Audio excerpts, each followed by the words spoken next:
Bonjour, aujourd'hui je vous présente la recette du soboro gohan. Le soboro veut dire haché. Il est composé de poulet haché assaisonné sucré salé accompagné de brouillé. C'est plutôt la cuisine familiale, on le met souvent dans un bento. D'ailleurs, ma mère le faisait souvent, c'est sa spécialité. Voilà, alors c'est parti. Il faut 300 g de filet de poulet, la moitié d'une cuillère à café de gingembre, 2 cuillères à soupe de sucre, 2 cuillères à soupe de mirin, 2 cuillères à soupe de sake, 3 cuillères à soupe de sauce soja, gâteau, une cuillère à café de mirin, une cuillère à café de sucre, la moitié d'une cuillère à café de sauce soja et une cuillère à soupe de sake. On coupe le poulet en morceaux. On le hache avec un mixeur.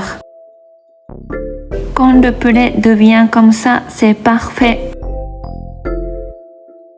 On fait chauffer une poêle et on met le poulet. On le fait cuire à feu moyen en le coupant à l'aide d'une spatule. 2-3 minutes après, on met 3 cuillères à soupe de sauce soja, 2 cuillères à soupe de sake, 2 cuillères à soupe de mirin, 2 cuillères à soupe de sucre et la moitié d'une cuillère à café de gingembre. On le mélange bien. On le fait cuire jusqu'à ce que la sauce s'évapore. On éteint le feu. Le soboro est prêt. Maintenant, on fait des œufs brouillés.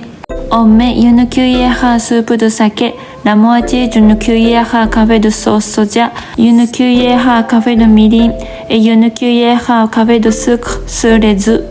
On le mélange bien. On met un peu d'huile sur une poêle. On la fait chauffer à feu vif. Quand il devient chaud, on verse les œufs mélangés et on les brouille.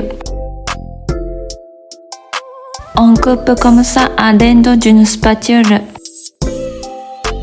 Quand ils deviennent de petits morceaux, on éteint le feu, c'est prêt. Il n'y a qu'à le présenter. On met des œufs brouillés sur la moitié d'un bol de riz déjà cuit et on met du poulet de l'autre côté. Si vous voulez, vous mettez un peu d'haricots verts, comme ça le plat est plus coloré. Voilà, c'est prêt. Merci beaucoup d'avoir regardé ma vidéo. Ce plat est bien coloré, c'est bien pour pique-niquer. Si vous avez des questions ou vous voulez savoir d'autres recettes de la cuisine japonaise, n'hésitez pas à mettre des commentaires, ça me motive beaucoup. Voilà, si vous avez aimé ma chaîne, n'hésitez pas à la partager à vos amis, je serai très contente. Merci beaucoup, à bientôt.